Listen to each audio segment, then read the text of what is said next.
Hi, friends. You are listening to the EntreEd Talk podcast, where we feature amazing educators and entrepreneurs showcasing how you can bring entrepreneurship into the classroom. We believe entrepreneurship is for everyone. I am your host, Toy Hirschman, and I am so glad you chose to join me on this journey. Let's go. Welcome back, everybody, to another episode of the EntreEd Talk podcast. I am so excited today to interview my new friend, Roger Kassebaum. Roger successfully designed and implemented transformative educational initiatives in public and private schools in the United States and Singapore. He was the lead curriculum designer for NASA's KidSat and the CASDE initiatives. And he is co-founder of Founders Bootcamp, the world's largest startup program for teenagers. You know, we're going to talk about that one. Roger is recognized as a Milken National Educator and has won presidential awards for excellence in mathematics and science teaching. He utilizes best practices in listening, problem solving, and strategic planning to provide his clients a balanced approach for addressing the quantitative and qualitative aspects of education and business development. His clients are individuals and small to mid-sized companies seeking transformational change by leveraging new technology or processes to solve problems with significant financial, environmental, or social impact. Roger was also instrumental in raising and designing a $7 million initiative to build a high school fab lab in Los Angeles. His company, Founders Bootcamp, has a number of teenagers that have companies valued at over $1 million. 24 of his students acquired patents or provisional patents in high school since 2004, and 26 students have been published in scientific journals during the same period. Wow, Roger, that is really incredible. And welcome to you. I'm so excited to have you today. Good to be here. This is going to be so much fun. We have, we bridge the gap of, we do all kinds of different podcasts with entrepreneurs and educators, and you just have everything in one awesome package. So this is very exciting. So before I dive into all of my questions, there are so many things I want to talk to you about. First, can you share with our audience your journey and how you got to where you are today? All right, great. And thanks for the opportunity. This is fun. So, okay, growing up when I was young, born and raised on a small farm in Nebraska, and we were poor. We didn't have running water in the house. Life was kind of tough. But as I went through life, it was like, what's the difference? Why am I poor? Why are others better off? Why don't I have things when they have things? And the answer, somewhere around 11 years old, I think I was saying, the answer is education. It's what people know that I don't know. And what I need to do is learn those things. And so I took school fairly seriously. I really wanted to learn because I wanted to improve my situation. So through that, I ended up, graduated from high school. High school was pretty easy for me. I didn't really like it, but it was fairly easy. But then I'm like, what do I do with my life? And I thought, well, one of the things I really like to do is go fast. I like to race cars and things. And so I thought, well, maybe I'll go to the military. Maybe I'll go into fly jets. That would be cool. Or maybe I will, work for NASA or something like that. That would be really cool. And so I got to watch the Buzz Aldrin and Neil Armstrong walk on the moon, and I thought that would be cool. And so kind of got interested in that, and ended up graduating and becoming a teacher. I was going to be an engineer. I was going to go into something like that, but they just laid off all the space program people after the moon shot, and there were no jobs. There was no engineering jobs. And so I thought, well, I'll go up into teaching because I can get half my loan paid for if I do that. And so I ended up, they would cancel like 10% of my student loan for 5 years. Went through that. But then as I was teaching in the 1980s, a program called Teacher in Space. So I applied for Krista McAuliffe's Teacher in Space program. And did not get it. I got disqualified because I had to have 5 years of continuous years of teaching. So I got disqualified. But then later, there was a program that came out called NewMast, NASA Educational Workshop for Math and Science Teachers. And so I applied to that, and I was one of 24 teachers that got to go to Johnson Space Center. So we got to tour around there for 2 weeks and learn how do you use aerospace in your classroom, and incredible. So had that experience, came back, and within about 4 or 5 months, got a call from them and said, would you like to be the coordinator of the program?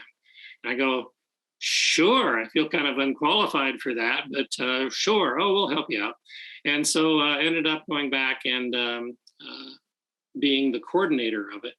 And then they kept asking me back. So I did that for actually 11 years. I was either new NASA educational workshop for math and science teachers for secondary, and then had a NASA educational workshop for elementary school teachers, New West. So I was working with high school kids and or high school teachers and elementary teachers. But while I was there, another thing I did a lot in terms of technology, I really got into RS-232 ports, serial ports on computers that can control things.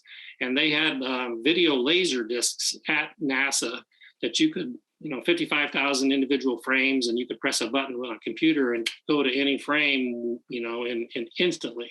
And at the time, all we had was VCRs. And if you're trying to use video in class, you had to like rewind, pause, middle. And so with a computer, I was doing that. So I kind of got into that.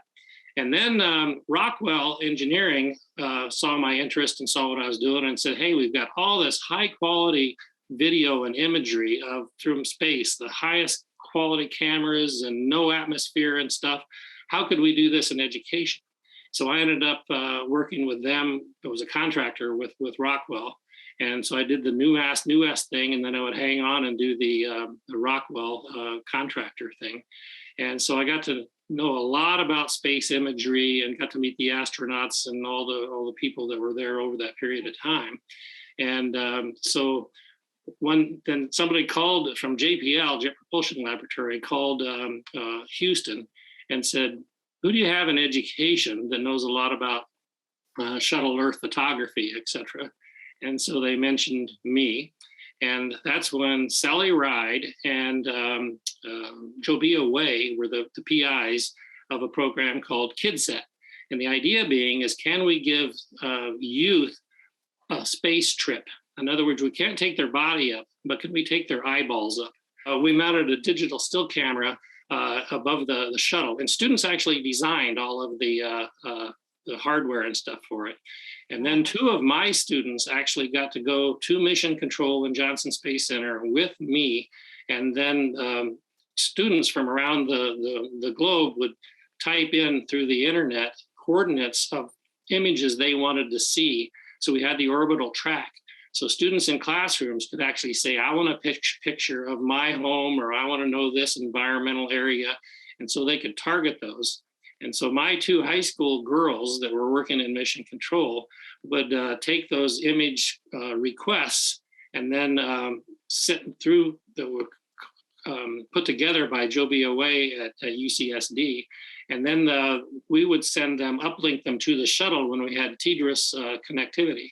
And then when the camera would execute the pictures, and then my students would download those pictures when we had TDRS again, when we were over water where we couldn't take picture, or orbital night, which is every 90 minutes for an order. It's every 45 minutes, it's orbital day and night. Then they would transfer these pictures down. And we were putting up the highest resolution space-based imagery on the internet at the time. And so my students got to do that. And then while I was at JPL, Jet Propulsion Laboratory in Pasadena, another program called CASDE, Consortium for the Application of Space Data Education, did the same thing, but instead of just the visible spectrum, we were using UV and IV and synthetic aperture radar, any kind of space-based imagery, and then making that available for lessons and things as well. So that's kind of the NASA story and how I got down that road. That is so cool. Oh my gosh. Like that. And you were that was the forefront of that. That's incredible. And while working at NASA, I got to meet everybody who walked on the moon. And I still have contacts with people. I call Buzz Aldrin, he calls me and stuff like that. And oh, that is so cool. But then that's a rich thing to pass on to students, to inspire students. And to me, that's what education needs to be about is aspiration. It's like, I want to be like, there used to be a commercial, I want to be like Mike, and that was like Michael Jordan. Yeah. And I actually apply that to Michael Milken as well, because the Milken Educators Group, as you know, I became a Milken Educator, and Michael Milken and Lowell Milken are behind that effort. And so rather than just being like Mike dunking basketballs and being famous, but that inspires youth. Everybody wants to play basketball because of Michael Jordan, or now people want to play soccer because of the women's soccer team. And so I would like to see entrepreneurship come that way, like business acumen. Like Michael Milken is brilliant when it comes to business and business decisions. He's like, I'd say better than Elon Musk. And then people want to be like Elon Musk.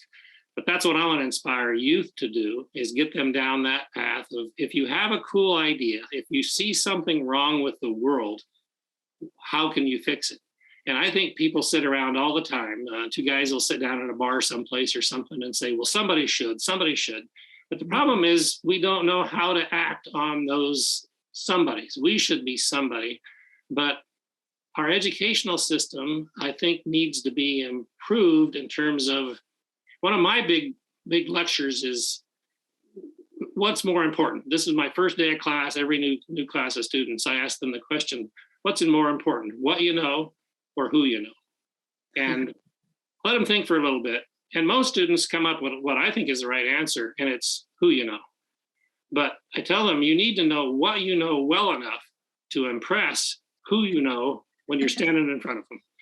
That's where opportunity starts. And so I kind of use that as a basis for a lot of things. It says, you're going to take my course and you're going to learn about physics and you're going to learn about stuff. And most of education is based on what you know. And I'm going, but we almost ignore the who you know, the soft skills of, if you got a lot of knowledge, how do you apply it? And how do you meet the right people that will invest in you or give you that chance? So I also started then a course when I was at the Milken School in Los Angeles called Science Research. And I would take kids, I would just bring them in whatever they were interested in. I don't care what area it's interested in, whether it's in science or business or anything, come in and tell me what you're interested in. And then what I would do, I didn't like the term they called me. They called me a hookup artist, but that has a connotation that I don't like. But from their point of view was, I always knew somebody. If they wanted to be a neuroscience, I'd say, well, what kind of neuroscience? What branch of neuroscience? And then I'd say, go to this website and look UCLA, look up neuroscience there, what's going on. Whatever they're interested in, I'd give them a task to start researching more about it. And then I said, I'm going to prepare you to actually go to that university, and you're going to go walk into the head of the department, and you're going to try to get yourself to be an intern there in your sophomore year in high school. And so it's experiential learning. The best way to learn something is to do it. In some ways, I think education is about, if you want to learn to ride a bicycle, we're going to show you pictures of bicycles. We're going to define all the parts of the bicycle. And then we're going to give you the rules of the bicycle and safety for bicycle. And it's like, if you want to ride a bicycle, get on a bicycle. And so if you want to learn anything, go do it. And the same thing I think is, I like, what do you want to do with your life? What are you excited about when your homework is done? And where does your mind go? What do you want to do? Let's start there.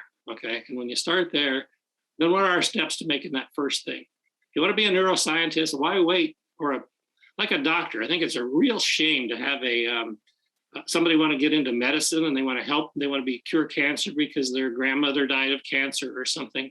So they go through all the training, all the expense to become a doctor, and they don't like it. Or they go through college and they don't like it. So whatever you like, let's get started. Let's get started right now. And I think that's what entrepreneurship is like as well. I love that. Youth is so entrepreneurial to start with. They're curious, and that's when you want to launch them and get them started down the path they want to go. I love that you said that. That you're singing to the choir with EntreEd, because that's exactly what we advocate for, because we think that a lot of times this traditional education system, even today, even in 2022, kind of takes that curious out of them, doesn't it? Just sucks it right out. But it's not the teacher's fault. I think everybody that goes into education as a teacher wants to do good. They really want to help people, and they see the value. If you can correct problems and give people the right start, that's so necessary. Because if you don't learn what you need to learn, or the skills that you need to learn when you're young, it's very hard once you start having children, getting house debts, and for a home. And it's like, entrepreneur, it's like fail early and fail often. My goal is I'd love to have kids fail in 2 companies before they graduate high school. Because if you knew what it took to fail, why things failed, and you knew that before you started adult life, I'd love to redo my life having started and failed at 2 companies before I graduated high school. So. You and me both. I liked your story about the guy sitting in the bar going, "Oh, somebody should fix that, or somebody should come up with something," you know. And you see that all the time, and you hear those stories, and you hear people like say, "Oh man, I had this great idea 20 years ago, and now somebody just invented it or something." Stole my idea, It's yeah, just like, stole my idea. and ideas are great, but ideas that you don't execute they're nothing. So yeah, if it was a great idea, it'll probably be done. The question is it going to be done by you? And I think that's one of the places our school system, I'll say, needs improvement. I don't want to come across as this, criticizing school systems, particularly the teachers that are in school systems, but sometimes they're stuck into that system. Yep. And that's what I'm trying to say is, stay in the system, work with the school, get the best education you have. But what I want to do is, find a location like a plus factor, someplace you can go to find the missing parts. If your school doesn't offer Chinese, I want to be sort of the educational Amazon. It's the marketplace of where can I go to get what I need for what I want to do. But so many schools are limited by the size and by the talent that they have. And so online education is bad. We went through, and it was like a horrible experience for a lot of people. Oh, but boy. Also online education done properly under the right circumstances. To me, it's almost like salt. You want to salt your food, but if you oversalt it, you can't even eat it anymore. And I think online education has sometimes you're eating half salt, you can't stand to eat it, but it's good where you need. It was a rough experience because teachers didn't have an opportunity to get comfortable with anything, right? It was just, the switch just flipped and now everyone's online and everyone's just, they're working with technology they may have not used before. And even if they used it, they didn't use it in that capacity. And so it was a struggle, but I agree with you that there's a lot of things that you can do online when it's done properly, when every party has the right equipment, when every party knows the rules of engagement. That makes a huge difference. I love that you said about this idea of like experiential learning and learning by doing. My favorite thing to say is you can't learn how to swim in a library, but I love that because we talk about, if like you said, if you had failed at 2 businesses before you finished high school, how that would have fundamentally changed the trajectory of your life. And I agree with that because just that experience of trying to build going through that process, dealing with challenges, and even if you don't fail, but dealing with the challenges and the barriers and having to pivot, all of those things are life skills, whether you become an entrepreneur or not. And then later, if you have that experience, if you failed at 2 businesses before you finish high school and later you're sitting in a bar and like somebody should come up with a solution, you actually have some experience doing that. So you know that it's possible. Whereas, I didn't have any kind of entrepreneurship or even an opportunity to have entrepreneurship when I went through school. So that would have been so eye-opening to me. If you think about, you asked me about my life experience and where I got where I was at. Well, again, I was born and raised on a farm. I still operate that farm. I own that farm now. It's a small farm, but I still operate it, and I do soybeans and corn. And one of the things that I think it was Einstein said something about, one of the problems is the failure to understand the exponential. because the exponential works for you or against you. And that's one of the things that like wealthy people have is you got two things that you can spend, and that's your time and your money. And there's two ways to make money. That's make money with money or make money with your labor, etc. And it seems like that's sort of the difference between rich and poor as I looked at that, is because somebody rich has money working for them all day long, all night long, they're making money all the time. But the laborer only gets paid a certain amount for a certain time and they get old. And that was one of the difference to me between rich and poor. But as a farmer, you think about it, the exponential, you plant one kernel of corn, and from that one kernel, you get approximately 1,000 back. And if you nurture that corn and give it the right amount of water and give it the right amount of fertilizer, then it's like a 1,000x of what you started with. I think education is like that. Each kernel of corn is like a student. And if you can really nurture that corn, you get 1,000x return. But when the nutrition isn't there, if the water isn't there and the fertilizer isn't there and the right thing isn't there, then your corn yield goes way down. And that's where I look at, youth again. If we can get at youth and get this entrepreneurial mindset and get that self-confidence in them that says, if there's a problem, I can become the solution. Now on a farm, you're out there. I was a 10, 12-year-old kid. I'm out there slavering in the sun and trying to fight weeds and cultivate and plant and stuff. And the tractor breaks, you're out there alone at 12 years old, figure out how to fix the tractor, figure out how to fix the machine that broke. And so there's constant things in front of you that you have to learn by doing and how to solve problems. And that's what I think education needs to be a lot more like. We need to let things fail, let companies fail in front of them, things to fail in front of them. And then it's not, help, it's broken, please fix it for me. Or this is bad, you need to fix it. It's like, fix it. That's what entrepreneurship is really like. You said, recognize a problem. You have the skill sets. You may not know how to solve it, but if you have the right mentality, the right attitude, you figure it out. And that's what I think education needs to be, an experience rather than a transaction. So I think most of education is, if you give me some money, I'll give you some content, and good luck using it. Maybe it'll help you. But education as an experience is, let's you and my buddy, let's go figure out this problem. And if we don't have the right skill sets to do it, let's find somebody else who can help us. And let's go figure this thing out. And I think young people actually are born that way. And we need to start nurturing that. I totally agree. And I'm sad for our audience because you had the actual corn. What a great analogy. Y'all didn't get to see the actual corn. There's a corny demo. Come on. But don't bump. So Roger, tell us about Founders Bootcamp and how that all happened and what it's all about. This sounds amazing. Well, you mentioned earlier, the number of students that had patents and provisional patents on things and published in scientific journals, et cetera.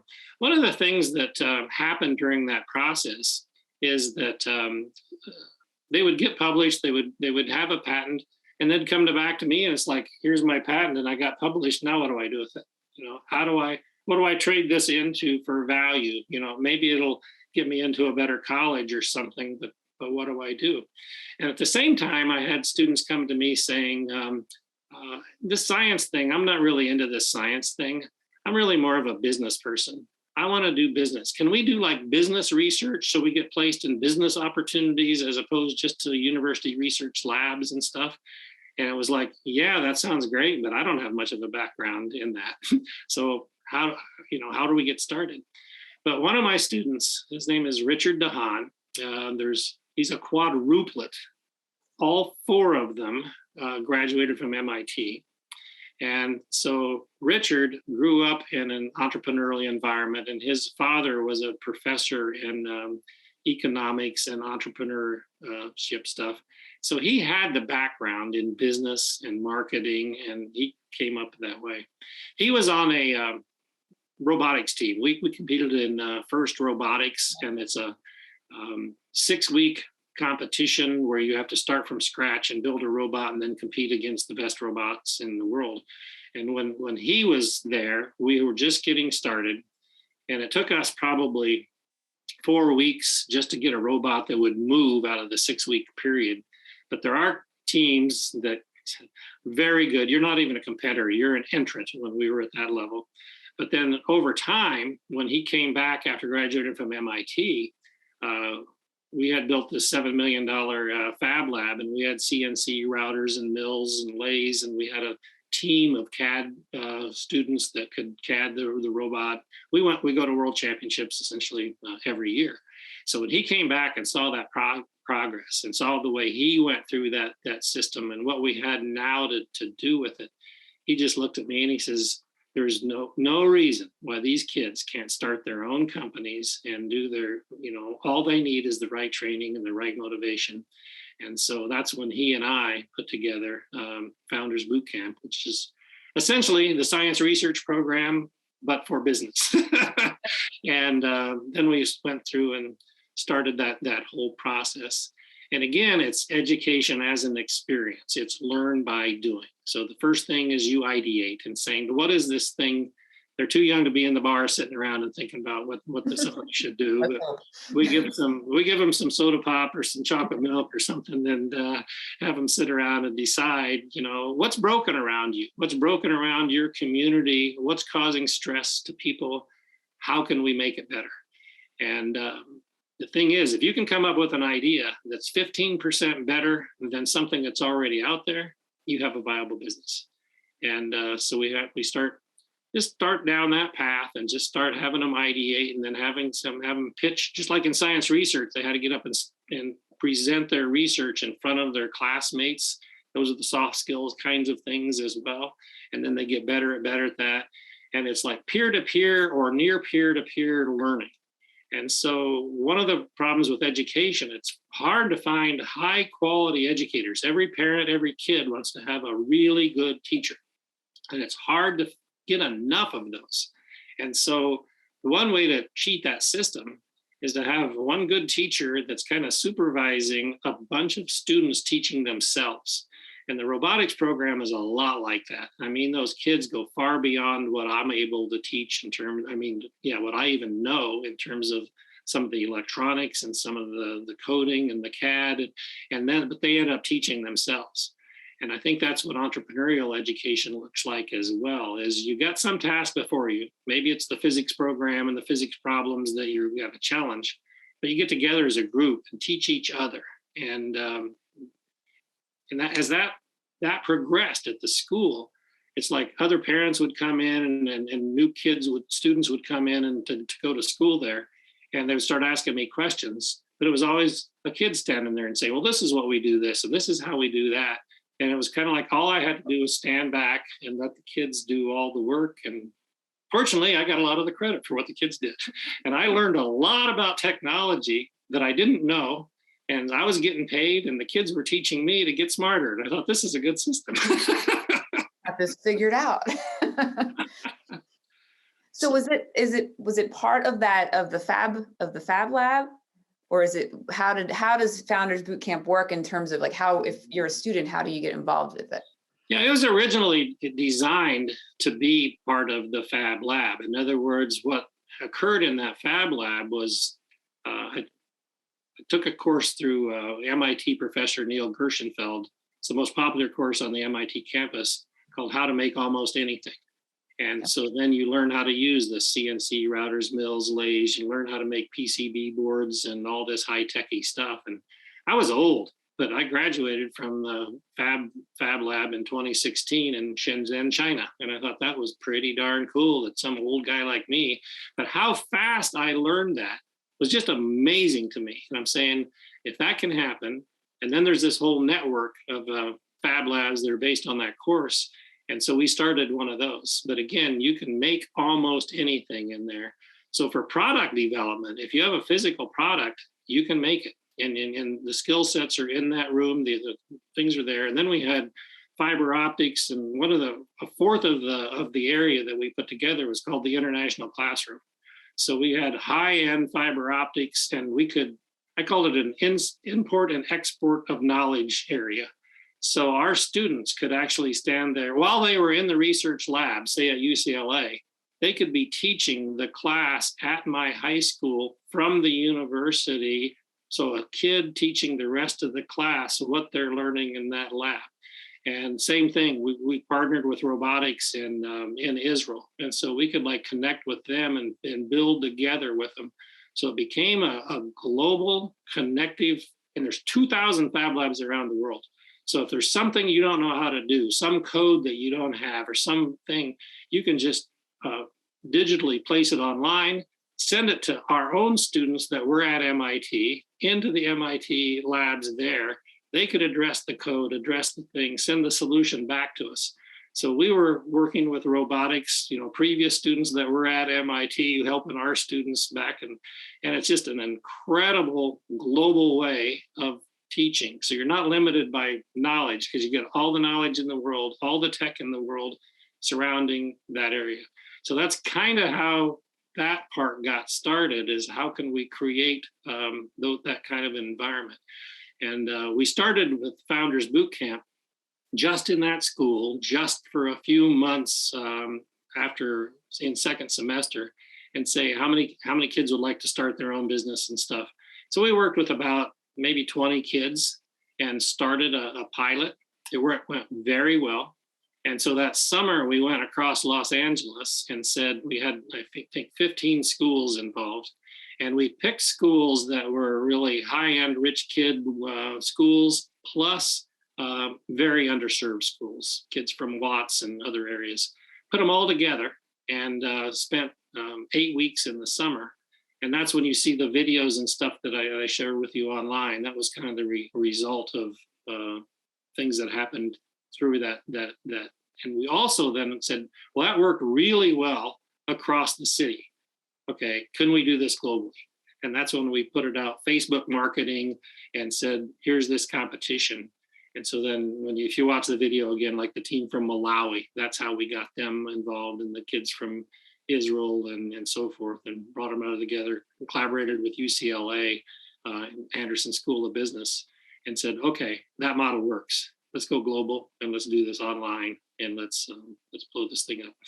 So now we've had competitions in India and China and Philippines, and we're expanding and going from there. But again, it's not a replacement for the high school, curriculum. It's supplementary. It's because a lot of these kids, as they were winning awards, we won the first high school division of the X Prize, and I still remember the trophy back there. But it's like, now what do we do with it? Okay, here we won. Now what? And that was where we were stuck. And then the entrepreneurial stuff is, okay, you won. How do you make that idea? How do you take it to fruition? You win these student competitions. There's a lot. I used to be a hound for those.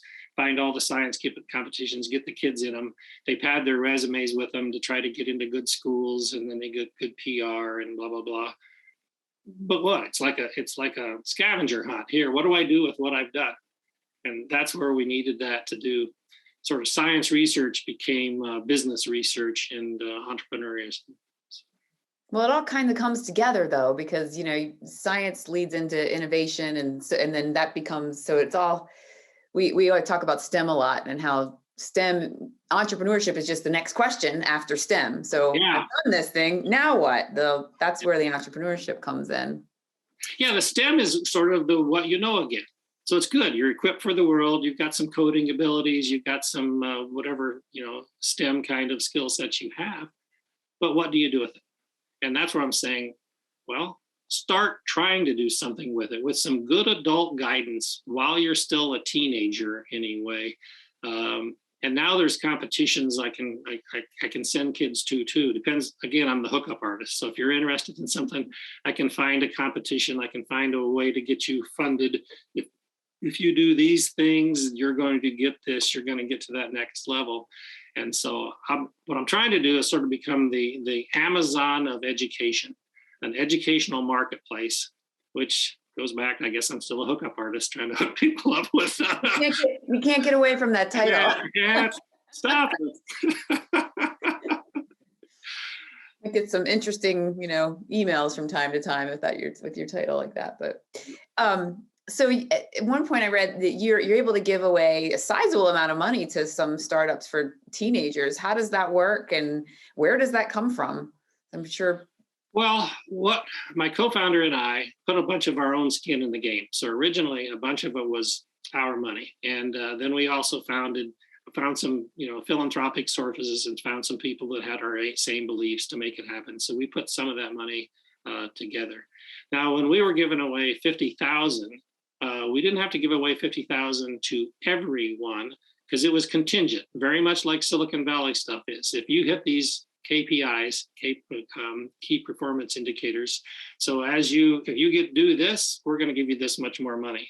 And if you take that money and do that, we're going to give you the more of the money. And so that's kind of where we start. And that's kind of the way it operates is, and a lot of times I'm using kind of a Rockefeller model now, use other people's money. So get them involved in some challenge that philanthropic sources will give the funding to, and then nurture the kids through it free, nurture them, help them, get them through till they win this competition. But now that they won the competition and they won $5,000 or $10,000 or whatever the competition is, it's like, okay, what are you going to do with it? You're going to go blow it on whatever, or are you going to use it to what you said you were going to use it for, and do your marketing and do your beta test, do your next thing. So as they start going down that path and they start meeting those KPIs, then anybody's foolish not to invest in them if they start making it. So we'll invest in them, and then we'll start sharing their marketing and helping them get it so that more people get money in them. So they start building a model where we actually end up with equity in the company as it goes on. But we don't demand equity early. Let's get them started. And I think philanthropic money ought to be the money that actually supports them to start them down the path. But once they meet it, and some people are going to achieve different rates. I mean, you're going to fail at your first company. Well, who wants to invest in the failed company? But I want to invest in them after they failed and they're still coming back because now they have a better chance. And if you look at what the rate of failure of companies are, 90% of companies fail. But that's the first time. The second time, the percentages are better. The third time, they're good. So again, like I said, if you can fail at 2 companies, I'm very interested in you. If you're still coming back after 2, you're probably going to make it on your third. So. That's awesome. That's amazing. It's like you kind of do like a seed, like the series rounds for. Yeah. Yeah, and we're kind of playing with it early, and not everybody's is designed to be an entrepreneur. No, not everybody's going to be a CEO or COO. Not everybody is cut out for that. But I think almost everybody is cut out to be part of a successful company. So in other words, if you just want to do marketing, if you have good art skills and such, great. If you have great communication skills, a company needs you someplace. So I think it's good to, no matter what your skill sets are, hang around the entrepreneurial community, because you can make them a lot of money and you can make a lot of money by being part of them. So. Love that. It's really, we talk a lot about this, students, like we love to also expose students to experiential entrepreneurship, and some of them find out, it's almost as important to find out that you don't want to be an entrepreneur or then find out if you do want to be an entrepreneur, because that's a really important, and the mindsets and the skills that you build are valuable no matter what you end up doing. Yeah. And so we find that to be that's our mission, is to just, we're not that concerned. We want to see more entrepreneurs, but we're not that concerned in terms of whether you do actually take a company and start, have a startup, but we want you to build those skills so that when you're faced with a challenge, when you have maybe 40 years from the time you get out of high school, you come up with this idea, but you had that exposure way back then. And so you do know what to do next. You do know what the steps are. Yeah, and that's the thing.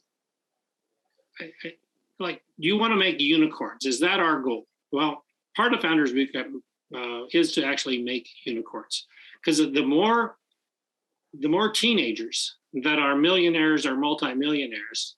Now you're aspirational. You're back to saying, I want to be like that women's soccer team. I want to be like that. I want to be like Mike. I want to dunk the ball. I want to throw the football. I want to be like that.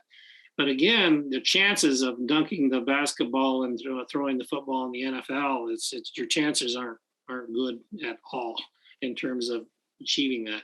But entrepreneurs are better. But if we educated people, gave them the entrepreneurial experience when they're young, we could really change the economy. Now I'm going to hold up my ear of corn again. People can't see it. But if you think about that, if we educate one kid and they do well, and now we take that kid, that seed, and plant it, and now they can impact 1,000 people or whatever, like the corn example.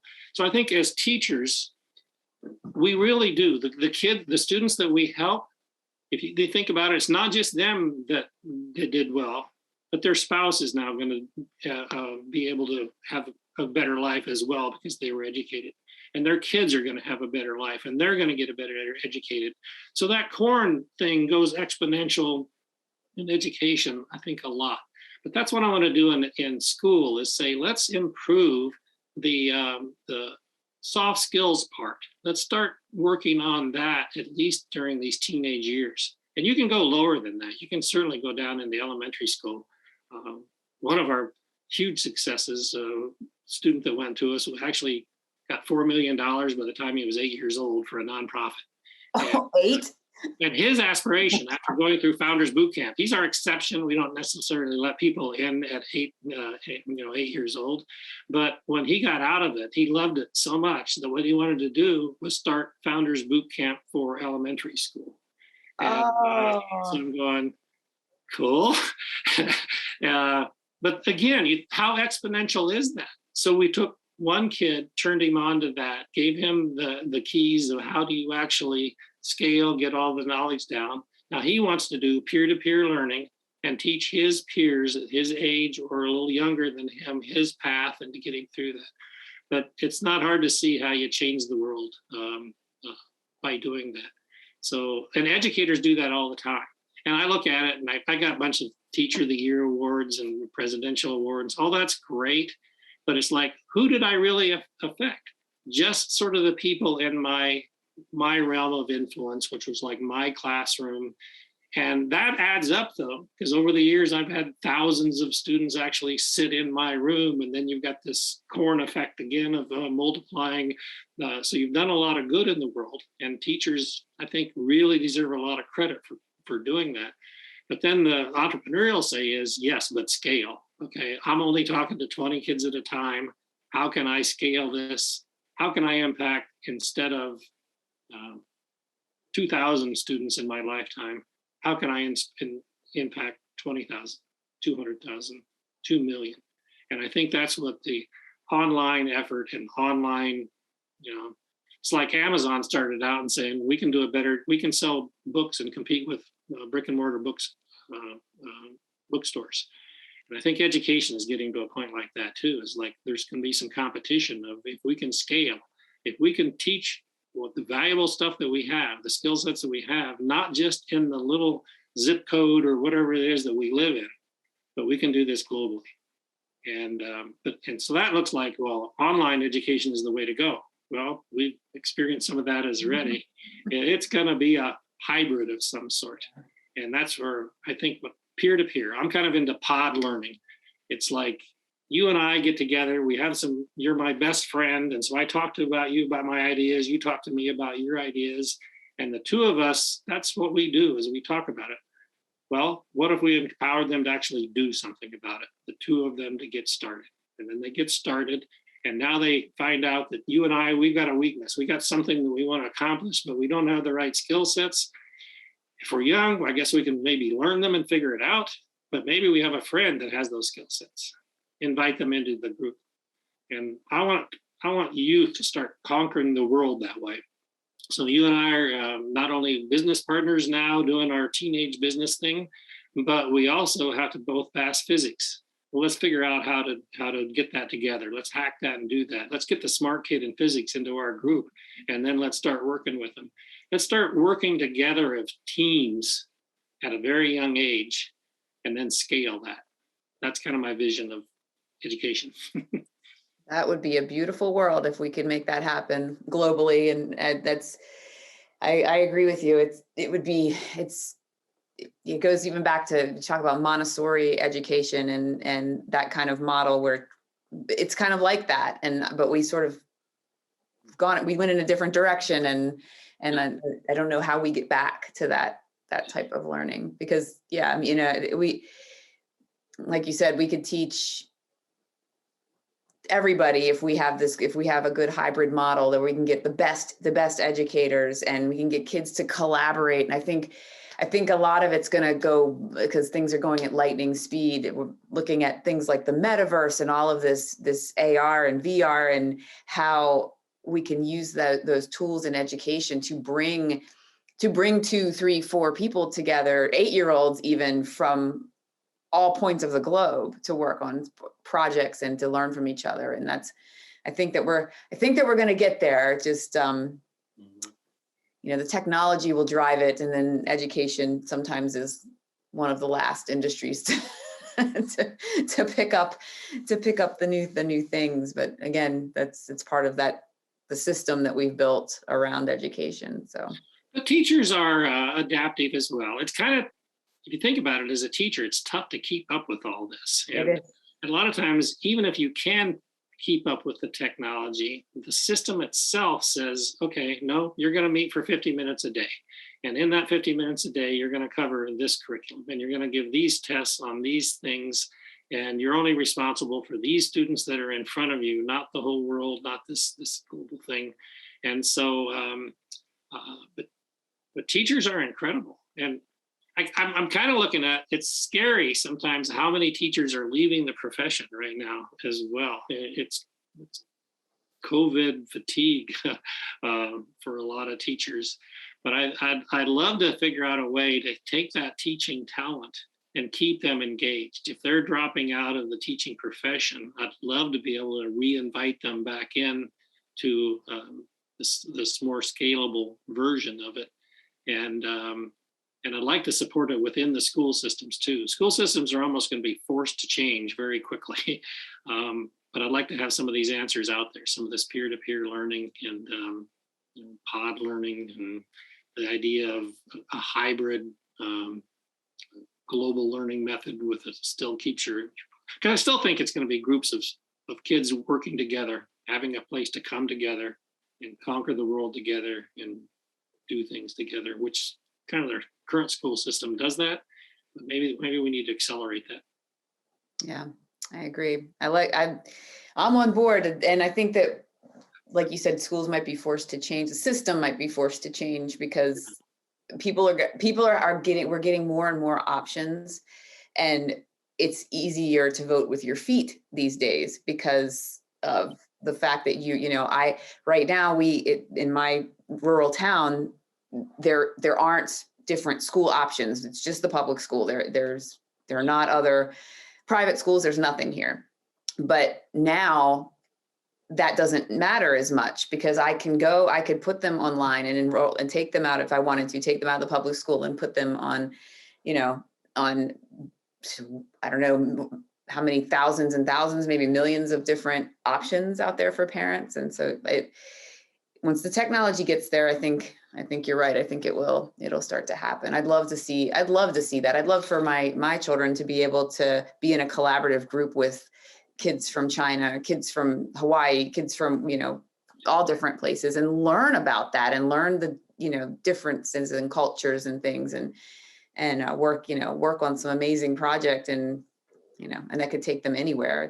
It would be incredible. I think we definitely need public education, though. I mean, public education is critical, I think, for our country and our future, the way things work. So I'm not anti-public education, but what I want to be able to do is still have choice. I'd still like people to be able to go to their own schools, play on their own basketball teams, work with their own friends, and work with the lovely human teachers that care about them and their nurturing environment in their school. But if there's any gaps, if there's things that are in there, that's where I want to come in and say, that's the part I want to disrupt and say, if you want to learn Chinese and there's no place to learn Chinese, here's a place, here's a team that you can put together and do it.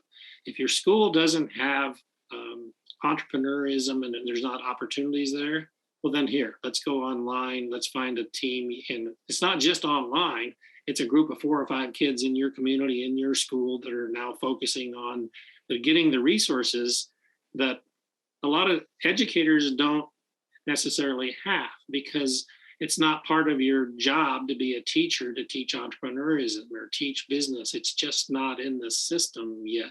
There's a lot of things that aren't in the system, and you should be able to have access to those things.